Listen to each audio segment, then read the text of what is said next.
नमस्कार, YouTube channel maths by Ashok Pareek पर आप सभी का स्वागत है। साथियों, आज अपनी शुरुआत करें डिटरमिनेंट की सारणिक की। और सारणिक के पैरेलल में आपको टॉपिक मिल जाएगा 2D, ध्यान रखना। तो पहले सारणिक थोड़ा क्यों पढ़ेंगे, क्योंकि 2D में ये थोड़ा काम आएगा। तो पहले इसके बारे में आपको जानकारी होनी चाहिए कि सारणिक क्या है। इसके पैरेलल 2D आपके लिए डेली वीडियोज़ आते जाएंगे। वीडियो देखने के बाद कमेंट ज़रूर किया करो, भी थोड़ा शेयर किया करो, बताया करो समझ में आया नहीं आया, जो भी आपके सुझाव हैं कमेंट ज़रूर किया करो। कमेंट करने के कोई पैसे नहीं लगते हैं, ध्यान रखना इस बात का। तो कमेंट ज़रूर करना है भी। चलो आज अपने शुरुआत करेंगे डिटरमिनेंट की सारणिक की। पहली बात ये, सारणिक थ्योरी पढ़ने के बाद ध्यान रखना साथ साथ आपको प्रैक्टिस करनी है। क्योंकि एसआर श्रेणी में लगभग इसके 240 प्रश्न है एसआर श्रेणी में डिटरमिनेंट के। तो लगभग 100 प्रश्न आपको बोर्ड पे करवा दूंगा। 100 प्रश्न जो इंपॉर्टेंट है, हर एग्जाम में टच होते हैं, वो 100 प्रश्न करेंगे। इसके अलावा प्रैक्टिस खुद से भी थोड़ी किया करो, जिससे कि चीज़ें पूरी क्लियर हो जाए।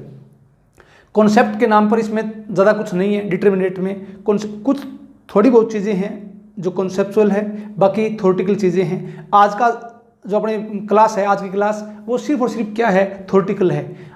तो नेक्स्ट क्लास से अपने इनके कुछ क्वेश्चन करेंगे। तो आज कुछ थ्योरी है, वो थ्योरी देखते हैं। जो बच्चा नोट्स बनाना चाहे वो साथ साथ में प्रॉपर नोट्स बनाओ, जिससे आपको बार बार पढ़ना नहीं पड़े। ठीक है, तो ध्यान दो आप इसके ऊपर। तो आज बात करते हैं डिटरमिनेंट की सारणिक की। सिर्फ और सिर्फ क्या है, थ्योरेटिकल है आज की क्लास। तो देखो, डिटरमिनेंट किसी सारणिक को प्राय कैपिटल डी, डेल्टा या ये दो बार है वर्टिकल बार, सारणिक डिटरमिनेंट ए से व्यक्त करते हैं। नेक्स्ट देखो, प्रत्येक सारणिक में पंक्तियों तथा स्तंभों की संख्या किस किस की, पंक्तियों और स्तंभों की संख्या क्या होती है, बराबर होती है। क्या होती है, बराबर होती है।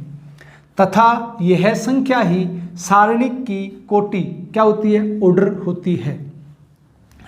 द्वितीय कोटि के सारणिक में अवयवों की संख्या, एलिमेंट की संख्या, द्वितीय कोटि 2 का स्क्वायर कितनी हो जाएगी, 4। अगर मैं आपसे बोलूँ तृतीय कोटि के सारणिक में अवयवों की संख्या, तो 3 का वर्ग कितनी हो जाएगी, 9। ध्यान रखना, पहले कुछ थ्योरी वो देख लो, उसके बाद हर चीज़ को अपने फुल बेसिक से पढ़ेंगे कि ये क्या है, कहाँ से है। ये थ्योरी क्यों, कि जो बच्चा प्रॉपर नोट्स बनाना चाहे तो आप साथ साथ में इसके नोट्स भी बना सकते हो। एक मैट्रिक्स को, ध्यान रखना, एक मैट्रिक्स को अव्युत्क्रमणीय मैट्रिक्स कहते हैं। कब, सारणिक ए बराबर क्या है, 0। अर्थात मैट्रिक्स से संबंधित सारणिक का मान क्या होता है, 0 होता है। नेक्स्ट आगे देखो, सारणिक की परिभाषा। तो माना ए बराबर, ये कोई मैट्रिक्स है ए आई जे, एक n क्रम की वर्ग मैट्रिक्स है। ध्यान रखना, अरे क्या है, n क्रम की वर्ग मैट्रिक्स है। तब एक अद्वितीय संख्या, यूनिक नंबर, सारणिक A I J matrix A की सारणिक कहलाती है। और इसे सारणिक ए या वर्टिकल बार ए से व्यक्त करते हैं। इस पूरे का आप स्क्रीनशॉट ले लो। नेक्स्ट देखो आगे, तो आगे अपने पास क्या है, किसी बीजीय अथवा संख्यात्मक व्यंजक को एक विशेष वर्गाकार, ध्यान रखना, विशेष वर्गाकार आकृति में व्यक्त किए जाने वाले रूप को एक सारणिक कहते हैं। ठीक है, तो मैंने क्या किया है, एक डिटरमिनेंट, एक सारणिक लिखी है। देखो ये दो क्या है, वर्टिकल लाइन है, और इसके बीच में किस में, पंक्तियों और स्तंभ में, रो और कॉलम में क्या किया गया है, कुछ नंबर लिखे गए हैं। ध्यान रखना, संख्याएं लिखी गई है, नंबर लिखे गए हैं। तो ये नंबर क्या हो सकते हैं, ये नंबर रियल भी हो सकते हैं, ये नंबर क्या हो सकते हैं, नॉन रियल भी हो सकते हैं, सारे रियल भी हो सकते हैं, सारे नॉन रियल भी हो सकते हैं। ध्यान रखना। तो अब ध्यान रखना इस बात का, A11, A12, A1J dash dash dash A1N चलता जाएगा। आगे A21, A22 dash dash dash A2J। देखो यहाँ क्या फिक्स है, 1 1 1 1, और यहाँ देखो 2 2 2 2 है क्या। आगे देखना AI1, AI2, AIJ dash dash dash AIN, चलता जाओ आगे से आगे। तो AN1, AN2, ANJ, ANN। ध्यान रखना, जो 36 रेखाएं हैं इसे क्या बोलते हैं, रो। क्या बोलते हैं, रो, पंक्ति। और ये ऊर्ध्वाधर इसे क्या बोलते हैं, कॉलम। तो इसे तो R1, जैसे देखो ये 1 1 1 1 फिक्स है, तो R1 to to to fix है तो R2, और ये देखो आई आई आई आई, तो ये ith क्या है, रो है, और ये nth n n n n।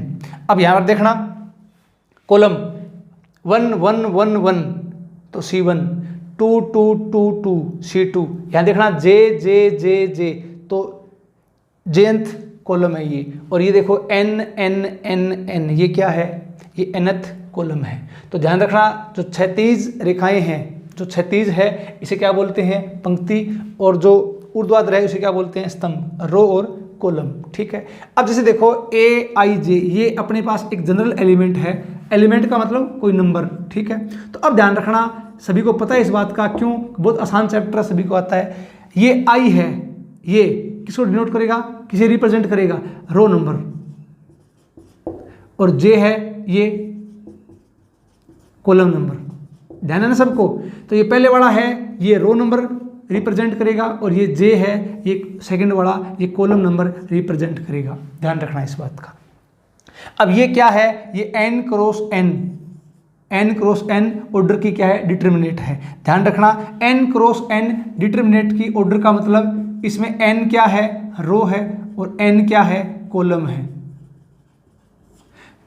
अगर पूछ ले आपसे कि टोटल एलिमेंट कितने हैं, टोटल एलिमेंट तो क्या हो जाएगा, n गुणा n मतलब n स्क्वायर। ध्यान रखना तो टोटल एलिमेंट कितने हो जाएंगे, n स्क्वायर। तो ये बात समझ में आ गई। तो अब धीरे धीरे अपने आगे बढ़ेंगे, चलेंगे, इसमें क्या होता है क्या नहीं होता सब कुछ चीज़ें सीखेंगे। तो ध्यान रखना सबसे पहली बात, जैसे ये आ गया A12, इसका मतलब A12 इसका मतलब बोलो, तो आप बोलोगे sir first row second column. देखो फर्स्ट रो सेकंड कॉलम हो गया। चलो बताओ A22 इसका मतलब सेकंड रो सेकंड कॉलम। ठीक है। अब बताओ ANJ इसका मतलब nth रो jth कॉलम। ठीक है। तो ध्यान रखना इस बार, ANN का मतलब nth रो nth कॉलम। ठीक है। तो उम्मीद करता हूँ ये सारी बातें आपको आती है, क्यों, बेसिक बातें आसान बातें हैं। इसका आप स्क्रीनशॉट ले लो। नेक्स्ट देखो आगे आप। तो नेक्स्ट ये अपने पास है, किसी सारणिक में प्रथम अवयव से, ध्यान रखना प्रथम अवयव से आरंभ होने वाले विकिरण को मुख्य विकिरण या इसे बोलते हैं प्रिंसिपल डायगोनल कहते हैं। स्पष्टतः विकिरण के अवयवों के लिए I व J के मान बराबर होते हैं। ध्यान रखना I व J के मान क्या होते हैं, बराबर। देखो ये क्या है, 3 क्रॉस 3 क्रम की एक डिटर्मिनेट है, सारणिक है।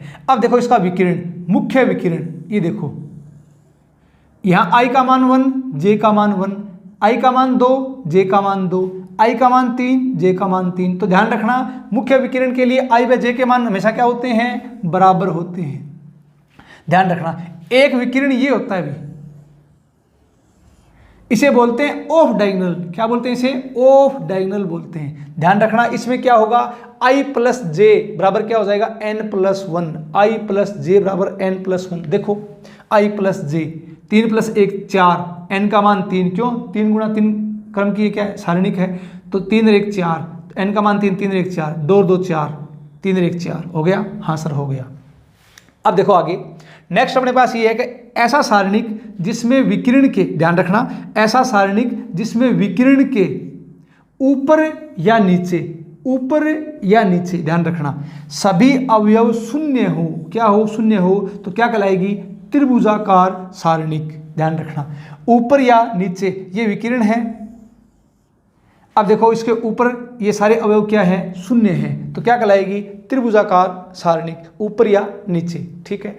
आगे देखो ये अपने पास एक सारणिक है, कौन सी, त्रिभुजाकार। कैसे, ये डायगोनल विकिरण है, तो ये देखो ऊपर वाले सारे शून्य हैं और नीचे वाले भी क्या है, सारे शून्य हैं। तो ध्यान रखना एक त्रिभुजाकार सारणिक यदि विकिरण के अवयवों के अतिरिक्त शेष सभी अवयव क्या हो, शून्य हो, तो उसे क्या कहते हैं, विकिरण सारणिक। क्या कहते हैं उसे, विकिरण सारणिक। क्या कहते हैं उसे, विकिरण सारणिक। ठीक है। तो ये बेसिक बातें हैं जो सभी बच्चों को आती है, स्क्रीनशॉट लेते जाओ।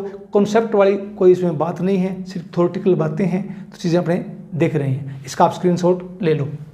नेक्स्ट देखो आगे।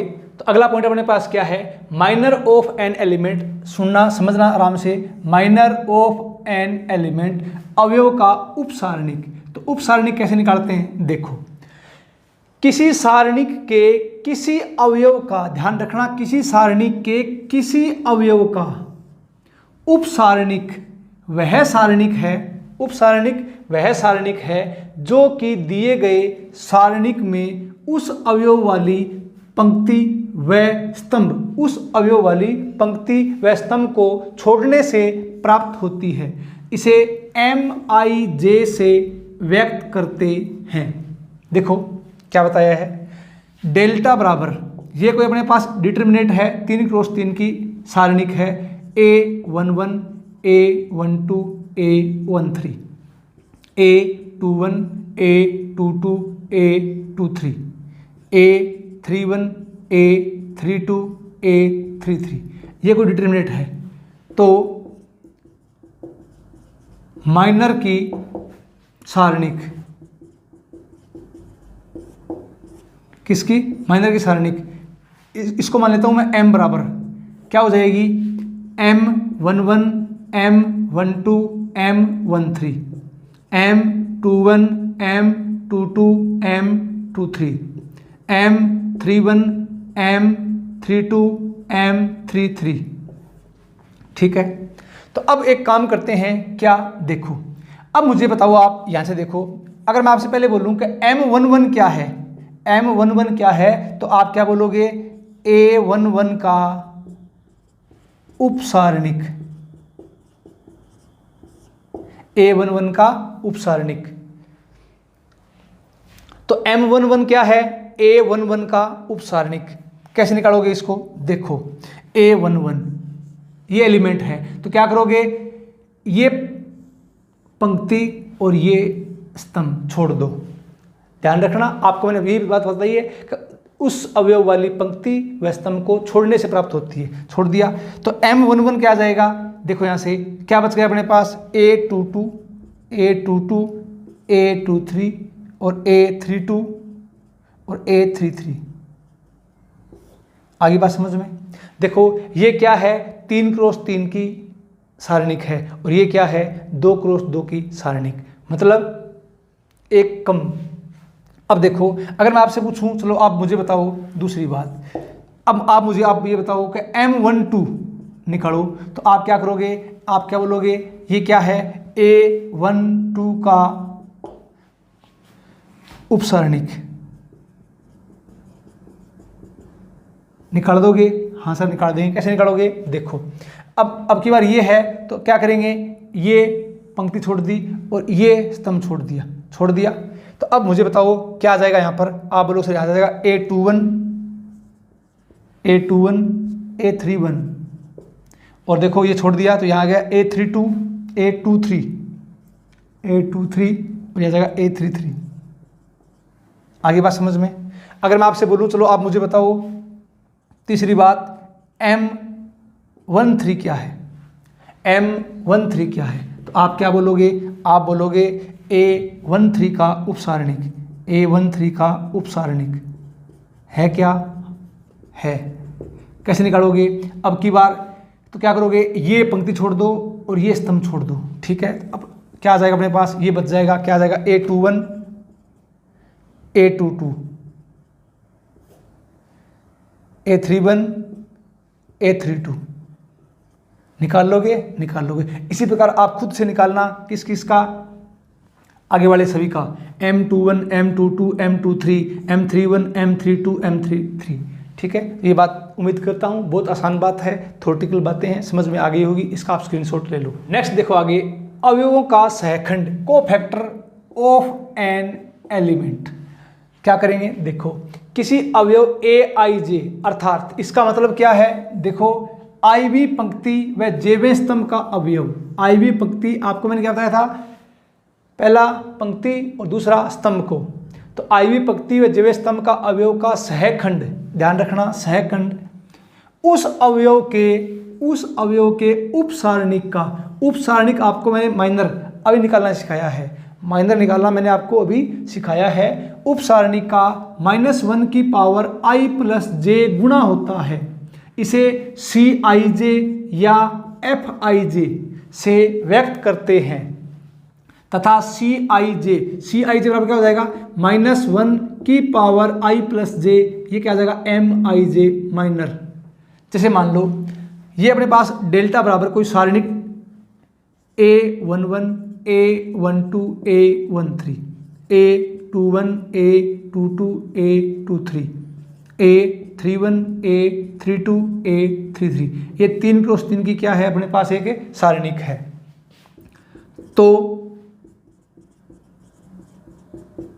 सहखंडों की सारणिक, सहखंडों की सारणिक। अब मुझे बताओ इसे सहखंडों की सारणिक कैपिटल सी से दिखा दो, इसे क्या हो जाएगी C11 C12 C13 C21 C22 C23 C31 C32 C33, ये लो जी। अब मैं आपसे बोलूँ, अब मुझे बताओ कि C11 क्या है, तो आप डायरेक्ट क्या बोलोगे, C11 क्या है। तो सबसे पहली बात क्या है -1 की पावर i प्लस जे, तो 1 + 1 और एम आई जे क्या हो जाएगा एम आई जे, और एम आपको मैंने 1 निकालना सिखाया था, M11 निकालना सिखाया था ना, हाँ सर सिखाया था। अब देखो अगर आपसे मैं बोलूँ आप मुझे बताओ C12, तो क्या बोलोगे -1 की पावर 1 + 2 i प्लस जे, ये क्या हो जाएगा M12। C13 चलो बताओ क्या हो जाएगा -1 की पावर 1 + 3 क्या हो जाएगा M13। तो आपको मैंने M11 M12 M13 निकालना सिखा दिया। तो अब सिर्फ इसमें इस बात ध्यान रखना कि Cij क्या होता है -1 की power i plus J into M I J. तो एम आई जे का उप सारणिक का -1 की पावर i प्लस जे गुणा होता है, बस और कुछ नहीं इसमें। अब देखो, अब मेन बात वही है कि चिन्ह वाली, तो एक काम करना, तुरंत कैलकुलेशन के लिए 2 ऑर्डर की और 3 ऑर्डर की सारणी के चिन्ह ध्यान रखो। कैसे देखो, आपको मैंने अभी बताया था। जैसे मान लो इसकी बात करते हैं, पहले मैं बात करता हूँ 2 ऑर्डर की, A11 A12 A21 A22। चलो बताओ A11, अब मुझे बताओ i प्लस जे -1 की पावर i प्लस जे 1 + 1 2 -1 की पावर 2 क्या आएगा प्लस 1 + 2 पावर विषम होगी माइनस 2 + 1 3 पावर विषम होगी माइनस 2 + 2 पावर सम होगी प्लस। तो अब ध्यान रखना 2 × 2 की है तो क्या आएगा प्लस माइनस माइनस प्लस। ध्यान रखना अल्टरनेट चलो प्लस माइनस, ऐसे देख लो प्लस माइनस, यहाँ माइनस है तो यहाँ प्लस, ध्यान रखना इस बात का। इसी प्रकार देखो 3 × 3 की है तो अपने पास क्या आ जाएगा 3 × 3 में, यहाँ देखना 1 1 1 1 i और j 1 1 2, इसका प्लस 2 और 1 3 माइनस 3 और 1 4 प्लस 2 और 1 3 विषम माइनस 2 और 2 4 प्लस 2 और 3 5 माइनस 3 और 1 4 प्लस 3 और 2 5 माइनस 3 और 3 6 प्लस। अब देखो अल्टरनेट प्लस माइनस प्लस, या ऐसे देख लो सही plus minus plus minus plus minus plus minus plus, कैसे देख लो। तो आप एक काम करना, तो इस बात का आपको विशेष ध्यान रखना है। तो आपको मैंने क्या बताया माइनर कैसे निकालते हैं, आपको मैंने क्या बताया कोफैक्टर कैसे निकालते हैं। तो पहले इसका स्क्रीनशॉट ले लो, इसके ऊपर एक एग्जाम्पल देखते हैं। नेक्स्ट देखो एग्जाम्पल की सहायता से देखते हैं। अपने पास एक सारणिक है ये, तो अब सबसे पहले क्या करते हैं 1 का सेकंड निकालते हैं। अब सबको पता है ये क्या है A11, अरे है क्या, हाँ जी सर है। इसका सेकंड निकालते हैं तो कैसे निकालोगे आप सभी को पता है। सबसे पहली बात -1 की पावर i प्लस जे, तो 1 + 1। अब तो एक काम करेंगे, ये तो पंक्ति और ये कॉलम छोड़ देते हैं, तो क्या आ जाएगा -1 1 6 और 4। अब जैसे इसको आप हल करोगे अपने पास क्या आ जाएगा 1 + 1 पावर 2, तो क्या हो जाएगा प्लस क्या आएगा, तो अपने पास क्या आ जाएगा -1 1 6 और 4। अब ये इसका आंसर आ गया। अब इसको हल करना जस्ट इसके बाद सीखेंगे, अब तक मैंने आपको सिखाया नहीं है, एक बार यहाँ तक देखो। जैसे बताओ, अब बताओ 2 का सहखंड क्या होगा। अब आपका दिमाग चलने लग गया होगा। अब ये 2 है, ये अपने पास है क्या बोलो, तो ये 21 a21 है क्या, हाँ जी सर है, तो क्या आ जाएगा -1 की पावर 2 + 1। अब a21 2 का, तो ये तो पंक्ति, ये पंक्ति और ये स्तंभ छोड़ देंगे, तो अपने पास क्या आ जाएगा बोलो 3 1 4 4, ठीक है ना, ये पंक्ति छोड़ दी और ये स्तंभ छोड़ दिया। अब एक काम करो, -1 की पावर 2 + 1 3, तो क्या आ जाएगा -3 1 4 4। अब देखो आपसे ये पूछ ले इसका बताओ, चलो किसका, a31 a32, तो a क्या है a32 का सेकंड बताओ, तो क्या करोगे -1 की पावर 3 + 2। अब इसका बताना है तो ये तो पंक्ति छोड़ देंगे और ये स्तंभ छोड़ देंगे, तो क्या आएगा 1 2 4 और 6, ठीक है ना, तो ये पंक्ति छोड़ देंगे और ये स्तंभ छोड़ देंगे, तो अब अपने पास बचेगा क्या 1 2 4 6, तो -1 की पावर 5 है क्या विषम संख्या, तो माइनस क्या आ जाएगा 1 2 4 6। आगे बात समझ में, तो इस टाइप से क्या निकालते हैं, अपने सेकंड निकालते हैं, अवयवों के सेकंड ज्ञात करते हैं। उम्मीद करता हूं अब ये बात पूरी आपके पिक्चर क्लियर हो गई होगी, इसका आप स्क्रीनशॉट ले लो। नेक्स्ट देखो आप अगले पॉइंट में इंपॉर्टेंट ध्यान रखना, यहाँ से सारणिक का मान ज्ञात करना। तो जिस व्यंजक को सारणिक के रूप में व्यक्त किया गया है वह व्यंजक ही उस सारणिक का मान कहलाता है। जैसे मान लो, सबसे पहले शुरुआत करता हूं मैं, एक क्रम की सारणिक का मान, एक क्रम के सारणी का मान जिसमें क्या हो, एक पंक्ति हो या एक स्तंभ हो। जैसे देखो a11, इसका मान निकालना है तो क्या आएगा a11 ही आएगा। जैसे सारणिक 3 का मान क्या आएगा 3, सारणिक में क्या है -3, इसका मान क्या आएगा -3। ध्यान रखना, तो ये आप इसको मापांक मत समझ लेना, तो ध्यान रखना ये बात मैंने लिख दी है कि एक क्रम की सारणी को मापांक नहीं समझना है, तो ये बात क्लियर होगी, इस बात का विशेष ध्यान रखना। आपसे पूछूं मैं, चलो बताओ 2 क्रम की सारणी का मान, 2 क्रम की सारणी का मान, 2 क्रम की सारणी का मान जिसमें 2 पंक्ति और 2 स्तंभ क्या हो, 2 पंक्ति और 2 स्तंभ हो। जैसे a11 a12 a21 a22, 2 पंक्ति है और 2 स्तंभ है क्या, हाँ जी सर है। तो इसका मान कैसे निकालेंगे, ध्यान से सुनो। अगले या अग्रग विकिरणों के अवयवों का गुणनफल, क्या करेंगे, अग्रग विकिरणों के अवयवों का गुणनफल माइनस पिछले विकिरणों के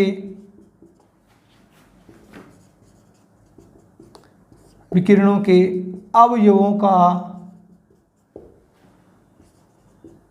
गुणनफल, ठीक है। कैसे देखो, तो पहले अग्रग विकिरण गुणनफल कर दो, क्या आ जाएगा a11 a22 minus a21 a12, ये क्या आ जाएगा 2 क्रम की सारणी का मान। ध्यान रखना, तो क्या करोगे a11 a22 इंटू कर दिया माइनस a21 a12, ठीक है। जैसे मान लो अपने पास ये आ गया 2 4 3 7, इसको हल करना है तो क्या करोगे 7 दूनी 14 माइनस 4 तिये 12, 14 में 12 गया 2, ये आंसर आ गया। तो ध्यान रखना इस बात का, इस पूरे का आप स्क्रीनशॉट। नेक्स्ट देखो आगे, तृतीय कोटि की सारणी का मान ज्ञात करना, इंपॉर्टेंट ढंग से देखना। किसी पंक्ति ओब्लिक स्तंभ, ध्यान रखना, किसी पंक्ति या स्तंभ के समस्त अवयवों तथा उनके संगत सहखंडों, क्या बोला है, किसी भी पंक्ति, कोई भी पंक्ति लो, कोई भी स्तंभ लो, उसके समस्त अवयवों तथा उनके संगत सहखंडों के गुणनफलों का योग सारणी के मान के बराबर होता है। अर्थात डेल्टा बराबर A11 C11। अरे C11 क्या है? सहखंडज। A11 का सहखंड निकाले सिखाया था ना, सिखाया था। इनका product plus A12 C12 plus A13 C13। तो जब इन सब का योग करेंगे तो किसके बराबर आ जाएगा? डेल के बराबर। अब ध्यान रखना, कोई भी पंक्ति लो या कोई भी स्तंभ लो, ध्यान रखना कोई भी पंक्ति कोई भी स्तंभ आप ले सकते हो। जैसे मान लो देखो यहाँ क्या ली थी, जैसे देखो अपने पास डेल्टा बराबर क्या है? A11 A12 A13 A21 A22 A23 A31 A32 A33। यहाँ देखो क्या लिया था, यहाँ ये पंक्ति ली थी, ठीक है। तो A11 C11 plus A12 C12 plus A13 C13। अब आगे देखो क्या बताया था, किसी पंक्ति या स्तंभ, कोई पंक्ति लो या कोई स्तंभ लो, कोई सा भी लो। अब देखो यहाँ पंक्ति और यहाँ कॉलम ले लिया। देखो यहाँ पर A11 C11 A21 तो C21। ध्यान रखना किसका? उसी के संगत सेकंड, किसी पंक्ति स्तंभ के समस्त अवयवों का उसके संगत सहखंडों से गुणनफल। ध्यान रखना। तो अगर मैंने अब की बार ये कॉलम लिया है तो A21 तो यहाँ जाएगा C21। आगे देखो A31 तो C31। इन सब का योग कर देंगे तो किसके बराबर आ जाएगा? सारणिक के मान के बराबर आएगा। तो ध्यान रखना इस बात का। किस बात का? ये जनरल फॉर्म है, ये सभी क्रम की सारणिक के लिए लागू होगा। ध्यान रखना ये, ठीक है। तो इसका एक काम करो, आप एक बार इसका पूरी आप स्क्रीनशॉट ले लो। अब एक काम करते हैं, देखो पहले इसका जनरल फॉर्म देख लो कैसे करते हैं इसको। अगर अपने इसको पंक्ति के अनुसार हल करते हैं, ठीक है, तो देखो कैसे। आप मुझे बताओ, इसको ऐसे लिख सकता हूं क्या? थोड़ा दिमाग लगाना कैसे। अब देखो -1 की पावर क्या आ जाएगा A11 के लिए? बोलो 1 + 1 आ जाएगा। हाँ सर आ जाएगा A11। अब बताओ तो A11, तो एक काम करेंगे, ये पंक्ति छोड़ देंगे, ये स्तंभ छोड़ देंगे। अपने पास क्या आ जाएगा? बोलो A22 A23 A32 A33 plus. अब आगे देखो A12 के लिए, देखो इस पंक्ति के सापेक्ष प्रसार कर रहा हूँ, ध्यान रखना, इस पंक्ति के सापेक्ष प्रसार कर रहा हूँ A12। तो अब क्या आ जाएगा? -1 की पावर 1 + 2। ये अपने पास क्या है? A12। अब बताओ A12 तो क्या करोगे? ये पंक्ति और ये स्तंभ छोड़ दें, छोड़ दो। क्या आ जाएगा? A21 ये पंक्ति और ये स्तंभ A23 A31 A33, ठीक है, प्लस -1 की पावर A13 1 + 3 A13। चलो बताओ अब क्या करेंगे? ये पंक्ति ये स्तंभ, तो क्या आ जाएगा? A21 क्या आ जाएगा भाई? A21 A22 A31 A32। ये लो। अब जैसे आप थोड़ा इसको हल करोगे तो अपने पास क्या आएगा? ध्यान से सुनना। 1 + 1 पावर सम है तो प्लस क्या आ जाएगा? A11। यहाँ क्या आ जाएगा? A22 A32 A23 A33। Power कितनी है? विषम 2 1 3, तो क्या आ जाएगा? -A12 क्या आ जाएगा? A21 A31 A23 A33 आ जाएगा। हाँ जी आ जाएगा। -1 की पावर 3 + 1 4, क्या आ जाएगा? प्लस A13 क्या आ जाएगा? A21 A22 A31 A32 आ जाएगा। हाँ सर आ जाएगा। तो इसका मतलब ये अपने पास किसका मान आ गया? डेल्टा का मान आ गया। अब ध्यान रखना इस बात का, चिन्ह का कैसे देखो, पहले प्लस फिर माइनस फिर प्लस। तो आपको ये बात ध्यान रखना, ये पूरा डिटेल से बताया मैंने आपको। अपने एग्जाम में क्या करेंगे? डायरेक्ट और डायरेक्ट ये लगाएंगे सीधा। तो चिन्ह देख लो, यहाँ से पता लग जाएगा। 1 + 1 1 + 1 2 -1 की पावर 2 प्लस 2 + 1 3 विषम है माइनस 3 + 1 4 सम है -1 की पावर प्लस। ऐसे डायरेक्ट आप चिन्ह यहीं पे लगा लिया करो। तो क्या करोगे? ऐसा लिखने की अपने को जरूरत नहीं पड़ेगी। तो अब एक काम करो, पहले आप इसका स्क्रीनशॉट ले लो, फिर कुछ एग्जाम्पल करते हैं जिससे आपकी पूरी पिक्चर क्लियर हो जाएगी। नेक्स्ट देखो एग्जाम्पल। तो अपने पास एग्जाम्पल क्या है, 3x3 ऑर्डर की क्या है, सारणिक है, इसका मान निकालना है। तो डायरेक्ट बताओ। अब वही बात आपको मैंने क्या बोला था, चिन्ह का। तो यहाँ देखो A11 प्लस, ये माइनस और ये प्लस, एकांतर क्रम में चलेगा, ठीक है। तो अब एक काम करते हैं, इस सारणी का मान निकालते हैं। कैसे निकालोगे, 2, ये पंक्ति ये स्तंभ छोड़ दो, क्या आ जाएगा, 1 5 2 3 -3। अब बोलो, तो ये पंक्ति और ये स्तंभ छोड़ दो, क्या आ जाएगा, 4 0 4 0 2 और 3 आ जाएगा। हाँ सर आ जाएगा। प्लस 1, ये लो 1। तो अब मुझे बताओ क्या करोगे, ये पंक्ति और ये स्तंभ छोड़ दो, क्या आ जाएगा, 4 और 0 4 और 0 1 और 5 1 और 5। अब इसको हल कर दो। हल करना मैंने आपको सिखाया था, क्या, 3 एकम 3 माइनस 5 दूनी 10 माइनस का 3 4 तिये 12 -0 प्लस 1 5 चौके 20 -0। ये लो। अब थोड़ा इसको हल कर दो, क्या आ जाएगा, 2 माइनस का 7, ये आ जाएगा 12 प्लस 1 गुणा 20। अब इसको हल कर दो, तो माइनस का 7 दूनी 14 माइनस का 12 तिये 36 प्लस का 20, ऐड करो 6 और 4 10 3 4 1 3 4 1 5 माइनस का 50 प्लस का 20, आंसर क्या जाएगा, माइनस का 30। ये अपना आंसर है। अब ध्यान रखना आपको मैंने क्या बताया था, किसी भी पंक्ति के साथ प्रसार कर दो या किसी भी कॉलम के साथ, ध्यान रखना। तो मैंने क्या किया है, इस जनरली अपने क्या करते हैं, प्रथम पंक्ति के साथ। आप इसको ऐसे भी कर सकते हो, आप इसको इसके साथ भी, आप किसी भी पंक्ति और किसी भी कॉलम के साथ इसका प्रसार कर सकते हो। तो वो आप अलग टाइप से निकाल के देखना, ध्यान रखना इस बात का। चलो, तो आपने उतार लिया इसको। अब देखो, इसके अलावा एक चीज़ और देखो, अगर 3x3 की सारणिक है तो उसका मान ज्ञात करने के लिए 12वीं क्लास की किताब में अपने पढ़ते हैं सारूष चित्र या स्वार्श विधि, ठीक है। क्या बोलते हैं इसे, सारूष चित्र या स्वार्श विधि। क्या होती है, देखो, डेल्टा बराबर क्या आ जाए, A1 A2 A3 B1 B2 B3 C1 C2 C3। इसको हल करना है तो कैसे करते हैं, काम करो, 2 कॉलम को आगे शिफ्ट कर दो, 2 कॉलम को, A1 A2 A3 A1 A2 A3, 2 column को आगे ले लो, B1 B2 B3 B1 B2 B3 ले लिया। अब डायगोनली गुणा करो, देखो यहां से स्टार्ट हो जाओ,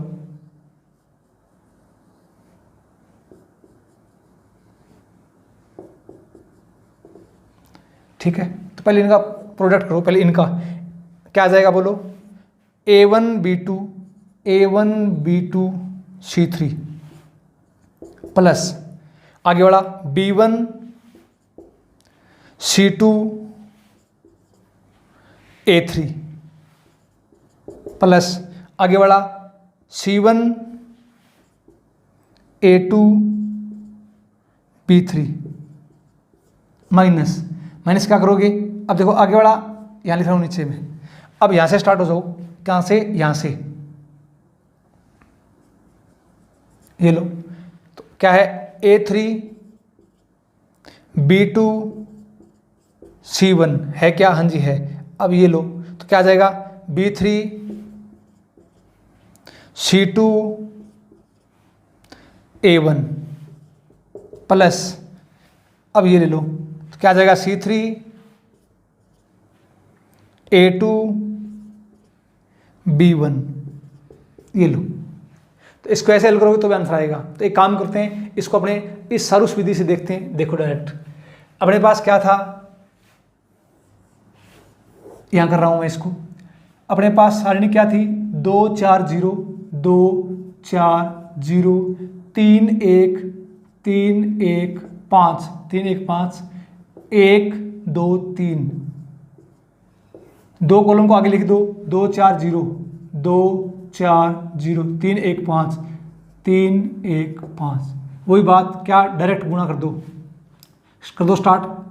तो सबसे पहली बात ध्यान रखना इस बात का, कहाँ से स्टार्ट करोगे, ऊपर से। ध्यान रखना कहाँ से स्टार्ट करोगे, ऊपर से। ऊपर से, तो कर दो गुणा, 2 गुणा 1 गुणा 3, 3 एकम 3, 3 दूनी 6, ये लो 6 प्लस कर दो गुणा 3 गुणा 2 गुणा 0 0 प्लस 1 गुणा 4 गुणा 5, 5 का 20, ये लो 20 माइनस, अब यहाँ से स्टार्ट कर दो, 0 गुणा 1 गुणा 1 क्या जाएगा 0, 5 दूनी 10, 10 दूनी 20, ये लो 20, 4 3 12, 12 3 36 आ गया। अब एक काम करते हैं, थोड़ा इसको हल करो, यहाँ क्या आ जाएगा 20 प्लस 6 26 माइनस का 6 3 प्लस 2 5 घटा 2 माइनस का 30, चेक करो आया कि नहीं आया, आप बोलोगे हाँ सर आ गया। तो अब ध्यान रखना ये स्वार्स मेथड और है, इससे भी इसको आप हल कर सकते हो। तो अब एक बात ध्यान रखना, अब मैं बार बार ऐसे प्रश्न नहीं करवाऊंगा, क्यों, अब ऐसे प्रश्नों की आपको खुद से प्रैक्टिस करनी है, बार बार बीच बीच में काम आएंगे, ध्यान रखना इस बात का। तो एक बार इसका आप स्क्रीनशॉट ले लो। नेक्स्ट देखो आगे कुछ बातें लिखी है, ये ध्यान रखना, इसका आप स्क्रीनशॉट ले लेना और प्रॉपर नोट्स बनाना भी, प्रॉपर नोट्स बनाओ जिससे कि आपको बार बार भटकना नहीं पड़ेगा, ध्यान रखना। तो अब देखो आप इसमें सारणिक का विस्तार किसी भी पंक्ति या स्तंभ के अनुसार किया जा सकता है। ये बात मैंने आपको बता दी कि कोई भी पंक्ति लो, कोई भी स्तंभ लो और उसके संगत छहखंडों का गुणनफल का योग क्या होता है, उस सारणी का मान होता है। ध्यान रखना क्या बताया मैंने, किसी पंक्ति या स्तंभ के समस्त अवयवों तथा उनके संगत छहखंडों के गुणनफल का योग सारणी के मान के बराबर होता है। और ध्यान रखना ये नियम है ना, ये नियम सारणी के प्रसार का, यह नियम किसी भी क्रम की, ध्यान रखना वो कोई भी क्रम की हो, वो कोई भी क्रम की हो, कोई भी क्रम की हो, सारणिक हो, उसके लिए क्या है, सत्य है, ध्यान रखना। नेक्स्ट देखो, सारणिक का मान शीघ्र प्राप्त करने के लिए इसका प्रसार उस पंक्ति या स्तंभ के अनुसार करें जिसमें अधिकतम अवयव शून्य हो। आगे ना बात समझ में, जैसे जैसे अपने एग्जाम्पल करेंगे तब आपका दिमाग चलेगा कि हाँ सर इसको ऐसे करो, इसको ऐसे करो। क्या हो, उस पंक्ति के अनुसार या उस स्तंभ के अनुसार प्रसार करना है जिसमें अधिकतम अवयव क्या हो, शून्य हो। ठीक है, आगे देखो, प्रत्येक त्रिभुजाकार और विकीर्ण सारणिक, ध्यान रखना इंपॉर्टेंट ये भी, प्रत्येक त्रिभुजाकार और विकीर्ण सारणिक का मान उसके विकीर्ण के अवयवों के गुणनफल के बराबर होता है। और नेक्स्ट ये है n कोटि के सारणिक का मान, ध्यान रखना n कोटि के सारणिक का मान फैक्टोरियल n पदों का योग होता है। एक काम करो, अब अपने एग्जाम्पल के थ्रू इन चीज़ों को समझते हैं, एक बार इसका आप स्क्रीनशॉट ले लो। नेक्स्ट देखो, कुछ एक दो एग्जाम्पल और देखते हैं जिससे आपका दिमाग चलना स्टार्ट हो जाएगा भाई। तो आप मुझे बताओ, चलो इसका आंसर क्या आएगा, अब खुद से साथ साथ में निकालने की कोशिश करो, ये नहीं कि सर निकाल रहे हैं अपने देख रहे हैं। पलंग पर लेटकर वीडियो देखने से कोई फायदा नहीं होगा जब तक आपका पेन नहीं चलेगा, दिक्कत आएगी, ध्यान रखना। तो चलो आप मुझे बताओ, क्यों कि ये सारणिक के मान निकालने सबको आते हैं लेकिन इनमें एरर होने की संभावना अधिक से अधिक होती है, ध्यान रखना। चलो अब आप मुझे बताओ कि इसको हल करो। तो एक बचा तो वो है जो इसको हल करेगा, कैसे, पंक्ति के अनुसार हल कर दो उसको, 2। अब ध्यान रखना चिन्ह सबको पता है, ये किसका आएगा, प्लस का, A11 प्लस का, ये बात पता लगी ना कि चिन्ह प्लस माइनस कैसे आएगा, ये बात मैंने आपको सिखाई है। ये प्लस, ये माइनस, ये प्लस। तो अब मुझे बताओ, देखो ये पंक्ति और ये स्तंभ क्या आ जाएगा, 1 2 0 3, आगे -0। अब ध्यान रखना लिखने की जरूरत है क्या, नहीं, इस सारणी का कुछ भी मान आए अगर 0 से गुणा होगा तो 0। अब आगे लिखने की जरूरत है क्या, नहीं है सर, क्यों, इस सारणी का मान कुछ भी आए 0 से गुणा होगा 0। अब इसको हल करो तो क्या आ जाएगा, देखो 3 एकम 3 माइनस 2 गुणा 0, तो अपने पास क्या आ जाएगा, 2 गुणा 3 कितना आ गया, 6। आपको मैंने अभी बताया था कि किसी त्रिभुजाकार या विकीर्ण सारणिक का मान क्या होता है, उसके विकीर्ण के गुणन अवयवों का गुणनफल, सीधा गुणा कर दो, 2 गुणा 1 गुणा 3, चेक करो, 2 गुणा 1 गुणा 3, सीधा चेक करो, 6 आ रहा है क्या, हाँ जी सर 6 आ रहा है। ठीक है, अब एक काम करना, क्या, इस सारणी को खुद से हल करना और आंसर क्या करोगे, कमेंट करोगे, आंसर क्या करोगे, कमेंट करोगे। अब ये मत सोच लेना कि बहुत आसान हमको आती है, हाँ आती है, बहुत अच्छी बात है, आनी भी चाहिए, लेकिन गलती होने के चांस ज़्यादा होते हैं। एक बार प्रैक्टिस करना, आंसर कमेंट जरूर करना। अब देखो इसको, वेरी वेरी मोस्ट इंपॉर्टेंट, ध्यान रखना, कुछ आपको मैं विशिष्ट सारणिक लिखाऊंगा जिसके मान आपके जीभ के ऊपर होने ही होने चाहिए, नहीं पार नहीं पड़ेगी। ध्यान रखना, वो मान 10-15 ऐसी डिटर्मिनेट है, सारणिक है, उसके मान आपके जीभ के ऊपर होने चाहिए। बेसिक सिखाऊंगा लेकिन उसका मान याद रहना चाहिए। क्यों? एग्जाम में सीधा टिक मारना है। जैसे देखो, इस सारणी को हल करते हैं तो मैंने क्या किया, एक बात इंपॉर्टेंट ध्यान रखना, ए बी सी फिर बी सी ए फिर सी A B.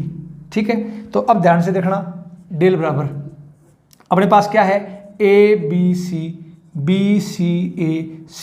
A B.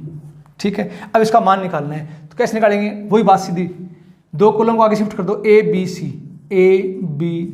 B C ए, क्या करोगे, सीधा गुणा, ये लो, ये क्या है, A B C plus, check करना, ए बी सी है क्या, हाँ जी सर है, ए बी सी है क्या, हाँ जी सर है, ए बी सी, माइनस, अब यहाँ से स्टार्ट हो जाओ, सी क्यूब प्लस ए क्यूब प्लस बी क्यूब। तो डायरेक्ट इसका आंसर क्या आ गया, बोलो आप, बोलो ए बी सी क्या आ जाएगा, 3ABC minus A cube minus B cube minus C cube. इसका ये रिजल्ट हर बच्चे के जीभ के ऊपर रहना चाहिए, ध्यान रखना, लर्न करना है, इसको याद करना है। एक बार इसका स्क्रीनशॉट ले लो आप। नेक्स्ट देखो आगे, ये प्रश्न आया था, ए बी सी ए बी का मान ऋणात्मक होगा यदि ए बी सी के कोई भी मान हो, ए बी सी धनात्मक और असमान हो, ए बी सी ऋणात्मक हो, ए प्लस बी प्लस सी शून्य हो। किसमें आया था, RPSC सेकंड ग्रेड 2019। ठीक है, संस्कृत डिपार्टमेंट। अब ये दो एग्जाम में ऐसे प्रश्न आते हैं, तो अब डायरेक्ट अपने को पता है, क्या पता है, इसका उत्तर क्या आएगा, 3ABC minus A cube minus B cube minus C cube. अब थोड़ा इसको हल करते हैं, देखो प्रश्न कैसे बना दिया। तो ध्यान रखना, एग्जाम में थोड़ी चीज़ें आपको ठीक ढंग से आनी चाहिए, तभी पार पड़ेगी। अब एक काम करो, माइनस कॉमन ले लो, तो क्या आएगा, बोलो, A cube plus B cube plus C cube minus 3ABC। अब सबको इसका फॉर्मूला पता है ना, 10th क्लास में पढ़ा होगा। इसका फॉर्मूला क्या होता है, A plus B plus C, A square plus B square plus C square minus A B minus B C minus C A minus A plus B plus C. इसको मैं क्या लिख सकता हूँ पता है क्या, 1/2 ए माइनस बी का whole square plus B minus C का whole square plus C minus A का होल स्क्वायर लिख सकता हूँ क्या, हाँ सर लिख सकते हो। अब थोड़ा दिमाग लगाओ, इसका मान ऋणात्मक कब होगा, ध्यान रखना, ए माइनस बी का होल स्क्वायर पॉजिटिव संख्या है, वर्ग राशि है, पॉजिटिव संख्या है, पॉजिटिव संख्या है, वर्ग राशि है ना, और पॉजिटिव पॉजिटिव पॉजिटिव, इनका योग भी क्या आएगा, पॉजिटिव आएगा। तो ये तो कन्फर्म हो गया, ये तो हमेशा क्या रहेगी, पॉजिटिव। अब बात इस पर अटक गई ए प्लस बी प्लस सी के ऊपर। अब देखें इसको, ए प्लस बी प्लस सी पर डिपेंड करेगा, इसका मान ऋणात्मक होगा। कैसे, देखो, अगर a प्लस बी प्लस सी का मान ऋणात्मक है तो माइनस गुणा माइनस पॉजिटिव, इसका मान पॉजिटिव आ जाएगा। लेकिन अगर इसका मान ऋणात्मक होना चाहिए तो a प्लस बी प्लस सी का मान क्या होना चाहिए, धनात्मक। अरे क्या होना चाहिए, धनात्मक होगा, और ये माइनस से गुणा होगा तभी तो ऋणात्मक होगा। अब इनका मान धनात्मक कब होगा, इनका मान धनात्मक कब होगा, जब ए बी सी क्या हो, धनात्मक और असमान। तो धनात्मक का योग क्या आ जाएगा, धनात्मक, तो इसका आंसर क्या आ जाएगा, इसका आंसर आ जाएगा ए बी सी, धनात्मक और असमान हो, ये इसका आंसर है। ये प्रश्न किसका है, RPSC का पूछा हुआ प्रश्न, ध्यान रखना, इसका आप स्क्रीनशॉट ले लो। नेक्स्ट देखो आप आगे, कुछ विशिष्ट सारणिकों के मान है, विशिष्ट है, ये ध्यान रखना। तो पहला ABC BCA तो इसका आंसर याद रखना, लर्न करना है, रिजल्ट ध्यान रखना, याद रखना है इसका। 3ABC minus A cube minus B cube minus C cube. अगर आ जाए 1 1 1 ABC A square B square C square, इसका आंसर क्या आएगा, A minus B minus C minus A. अगर ये आ जाए 1 1 1 ABC BC CA AB, answer क्या आएगा, A minus B minus C minus A.